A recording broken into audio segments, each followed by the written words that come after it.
Majapahit telah lenyap sejak tahun 1816. Hal ini dikarenakan para pemburu pusaka pada masa penjajahan telah mengambilnya. Selama berabad-abad, keberadaan pusat kerajaan Majapahit tetap menjadi misteri yang menggoda para sejarawan dan peneliti. Mojokerto, yang diyakini sebagai ibu kota kerajaan besar itu.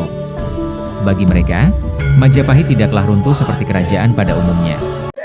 Mesin waktu saya baru saja mendarat di Trowulan, abad ke-14, jantung dari kemaharajaan Majapahit. Kalian pernah bayangkan rasanya berdiri di pusat kekaisaran terbesar di Nusantara? Di sini, emas bukan cuma perhiasan-hiasan, tapi simbol kejayaan. Dibangun oleh Raden di atas reruntuhan pengkhianatan, Majapahit lainnya. Lihat arsitekturnya. Bata merah yang tersusun rapi ini adalah saksi bisu teknologi yang melampaui zaman. Sumpah Palapa bukan sekadar kata-kata, tapi janji penyatuan yang kita warisi sampai hari ini. Nama Indonesia mungkin baru, tapi semangat Bhinneka Tunggal Ika sudah lahir di sini. Banyak yang bilang Gajah Mada adalah the kingmaker Majapahit. Tapi nyatanya Gajah Mada punya queenmaker. Dia adalah orang yang mengangkat Gajah Mada dari prajurit biasa jadi Patih Amangkubumi. Wah ya, bener banget. Tribuana Tunggadewi. Yuk kita langsung bertanya aja dengan beliau, kok bisa mempercayai Gajah Mada? Hormat hamba Gusti Prabu. Hamba datang dari masa depan, di mana nama Anda tetap abadi dalam buku-buku sejarah kami. Masa depan, pakaianmu aneh, namun matamu menyimpan kejujuran. Katakan, apakah tanah ini masih sedamai saat aku memimpinnya? Tanah ini telah bersatu menjadi satu bangsa besar, Gusti. Persis seperti impian Sumpah Palapa yang diikrarkan Gajah Mada di hadapan Anda. Palapa. Itu bukan sekadar sumpah, itu adalah pengorbanan. Memimpin Majapahit bukan tentang mahkota, tapi tentang menjaga martabat setiap jengkal tanah. Namun, banyak yang bertanya, bagaimana seorang wanita mampu meredam pemberontakan Sadeng dan Keta dengan tangan besi sekaligus kelembutan? Seorang pemimpin tidak ditentukan oleh jenis kelaminnya, tapi oleh keberaniannya berdiri paling depan saat badai datang menghantam kerajaan. Gusti, anak muda di zaman hamba terkadang kehilangan arah.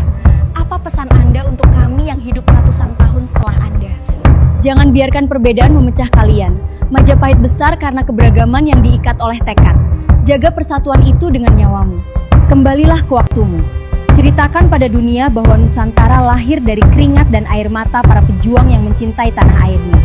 Patih Gajah Mada, berabad-abad kami memikul beban. Apakah benar tragedi Bubat adalah awal kutukan larangan nikah Jawa Sunda? Kutukan? Itu hanyalah cara manusia meratapi luka yang tak kunjung sembuh. Bubat bukan tentang mistis, tapi tentang harga diri yang terinjak. Tapi sejarah mencatat Dyah Pitaloka gugur demi kehormatan. Darah yang tumpah di sana. Apakah itu harga yang pantas untuk ambisi Sumpah Palapa? Ambisi? Aku melihat peluang menyatukan Nusantara tanpa darah. Namun ego penguasa Galuh dan kepatuhanku pada Majapahit bertabrakan di titik paling nadir. Dunia menyebut Anda pengkhianat tamu agung. Karena peristiwa itu, cinta antara Jawa dan Sunda seolah menjadi tabu hingga hari ini. Manusia senang menciptakan hantu untuk menutupi kesalahan politik. Larangan itu bukan kutukan dewa, melainkan sumpah luka yang diwariskan turun-temurun. Jadi, mitos sial jika menikah itu hanya buatan manusia untuk merawat dendam masa lalu? Bukan karena kekuatan gaib dari Bubat? Cinta tidak punya kasta, apalagi suku. Yang menghancurkan asmara adalah ketakutan akan masa lalu yang belum dimaafkan. Aku pun kehilangan posisiku setelah hari itu. Jika Anda bisa kembali ke hari itu, apakah pedang akan tetap terhunus di lapangan Bubat? Sejarah tidak memberi ruang untuk seandainya. Namun, Andai persatuan bisa diraih dengan pelukan, mungkin Nusantara tak perlu menangis selama ini. lalu apa pesan Anda untuk pemuda saat ini yang masih terbelenggu mitos kuno ini? Berhentilah menjadi budak sejarah yang kelam. Nusantara bersatu bukan untuk saling benci, tapi untuk saling melengkapi. Hancurkan kutukannya dengan cinta yang tulus. Ampun Gusti Sesepuh Nusantara, saya datang bukan mau minta pesugihan, tapi mau lapor. Saya udah capek wadul sama manusia, nggak ada yang mempan. Makanya hari ini saya nekat menembus waktu. Aduan saya ini bukan untuk provokasi. Ini adalah jeritan hati rakyat yang merindukan keadilan mutlak, seperti di zaman Gusti dulu. Karena di Konoha, hukumnya bisa dibongkar pasang kayak mainan Lego. Demi memuluskan jalan keluarga penguasa, kami disuruh sabar, sementara mereka asik bagi-bagi kue jabatan. Zaman edan sudah sampai di titik nadir. Akeh janji ora ditetepi. Banyak janji manis hanya untuk menidurkan rakyat yang lapar. Pemimpin yang lahir dari kecurangan akan tumbang oleh kemarahan alam. Satrio Piningit tidak akan turun selama kalian masih bisa disogok dengan amplop murah. Sumpah palapa saya adalah pengikat Nusantara, bukan tali untuk mengikat kekuasaan keluarga. Jika pondasi hukum bisa digeser hanya demi memuluskan jalan putra mahkota, maka istana yang kau bangun itu sedang berdiri di atas tanah sengketa. Diam. Di Kalingga, jika ada pejabat memiliki harta yang tak mampu ia jelaskan asal-usulnya, maka hak-haknya sebagai manusia gugur seketika. Kekuasaan itu amanah suci, bukan panggung sandiwara untuk memanjakan keturunan. Pajajaran berdiri tegak karena kedaulatan rakyat, bukan karena keserakahan keluarga. Harimau sejati akan menjaga hutannya, bukan malah menjual tanah leluhur demi tahta keturunan. Dengar itu para penguasa Konoha. Suara rakyat mungkin bisa kalian bungkam dengan bansos, tapi suara leluhur akan terus mengejar kalian. Bangun! Jangan jadi hamba di tanah sendiri! Kita sudah di depan Prabu Jayabaya. Jujur aku nervous banget, aku kagum banget selama ini. Sembah pangabekti Sang Prabu. Saya datang dari masa 800 tahun setelah hari ini. Anak muda, aku sudah melihatmu datang dalam mimpiku semalam. Benda kecil di tanganmu itu. Istutukah pesirmu nyawang gambar? Kalian berkeliling dunia, tapi kaki kalian tak beranjak setapak pun. Benar Sang Prabu, kami menyebutnya ponsel. Tapi ada satu hal yang membuat kami resah. Anda pernah menulis tentang pasar ilang kumandange. Di zaman saya, pasar-pasar besar mulai sepi. Orang tidak lagi bicara saat berdagang. Apakah Anda sudah tahu itu akan terjadi? Zaman itu disebut wolak-waliking zaman. Manusia akan sibuk dengan bayangan, bukan kenyataan. Mereka bertukar harta lewat angin, tanpa suara, tanpa tatap muka. Hati manusia menjadi sedingin besi yang melilit tanah Jawa. Lalu bagaimana dengan udan salah mangsa? Langit di zaman kami sudah tidak menentu. Hujan turun di tengah kemarau panjang. Apakah itu kutukan? Itu bukan kutukan, tapi alam. Alam hanya mengikuti tingkah laku penghuninya. Jika manusia sudah kehilangan tata krama terhadap bumi, maka bumi akan kehilangan tata cara dalam memberi musim. Semuanya sudah tertulis, anak muda. Terakhir, Sang Prabu. Banyak yang mencari sosok Ratu Adil di zaman kami karena kekacauan ini. Apakah beliau benar-benar akan muncul? Dia tidak akan datang jika kalian hanya menunggu. Dia muncul saat api kebenaran sudah hampir padam di hati rakyat. Ingatlah, sejarah itu melingkar. Apa yang kau lihat hari ini adalah apa yang aku tulis kemarin. Sampaikan pada orang-orang di zamanmu. Berhentilah mencari siapa pemimpinnya. Mulailah memperbaiki apa di dalam dirimu. Aku kembali lagi menemui Prabu Jayabaya. Prabu Jayabaya, hamba datang kembali.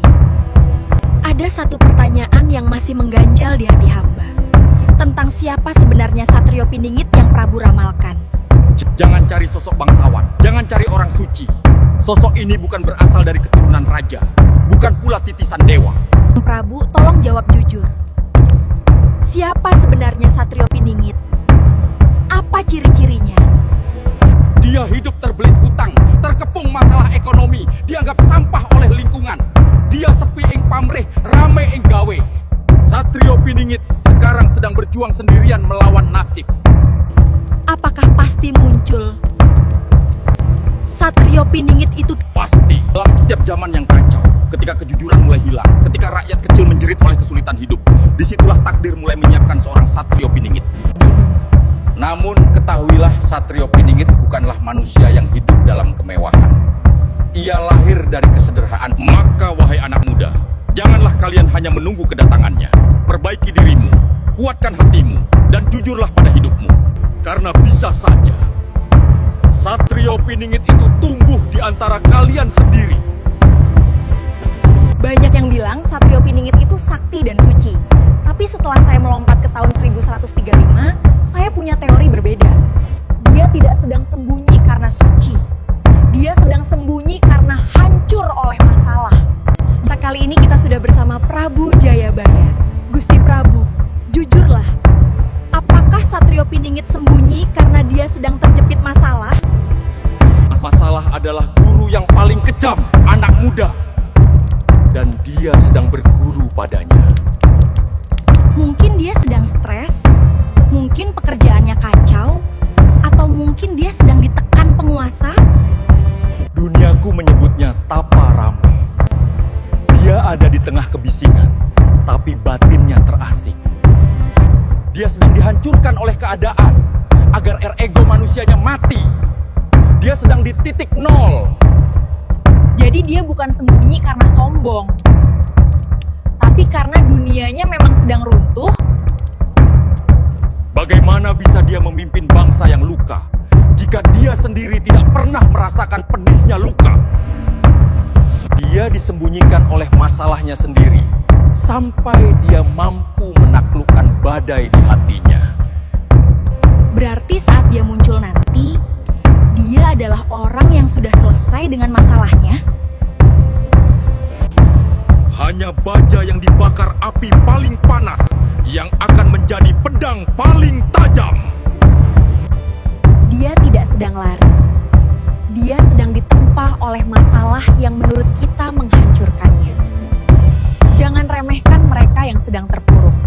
Bisa jadi dia Satrio Piningit yang sedang kita nanti. Kebijakan yang mencela-mencela adalah penghinaan terhadap keadilan. Jika aturan hari ini A dan besok B, rakyat akan kehilangan arah. Kami dulu membangun lumbung pangan di setiap jalur gerilya, tapi kami tak pernah mengambil jatah guru mengaji untuk itu. Logistik dan akal harus tumbuh bersamaan. Masa depan kita ada di laut. Bagaimana anak-anak bisa belajar navigasi jika anggarannya digeser hanya untuk urusan piring makan? Di tanah Rencong, pendidikan dan kesejahteraan adalah dua sisi mata uang. Jika kau ambil dari satu sisi untuk sisi lain, maka nilai mata uangmu akan jatuh di mata dunia. Ayam jantan dari timur tak akan berkokok jika anak-anaknya hanya diberi makan tapi tak diajari cara bertarung. Jangan kelabakan mengurus BBM sampai mengganggu sekolah. Dalam Sangyang Sikso Kandang Karesian, ilmu adalah penuntun jalan. Mengalihkan dana pendidikan berarti meredupkan obor penuntun bangsa itu sendiri. Kami membangun candi megah dengan perhitungan presisi. Kebijakan buka tutup sekolah daring menunjukkan kurangnya perhitungan matang dalam arsitektur negara. Aku adalah perempuan yang memimpin perang dan diplomasi. Bagiku, pendidikan adalah fondasi kekuasaan, bukan variabel yang bisa dipotong seenak hati. Realokasi? Hati-hati dengan istilah itu. Jika emas untuk membangun perpustakaan dipakai untuk membeli beras, maka bangunanmu akan kosong. Perut kenyang tanpa ilmu hanya melahirkan rakyat yang mudah digembalakan.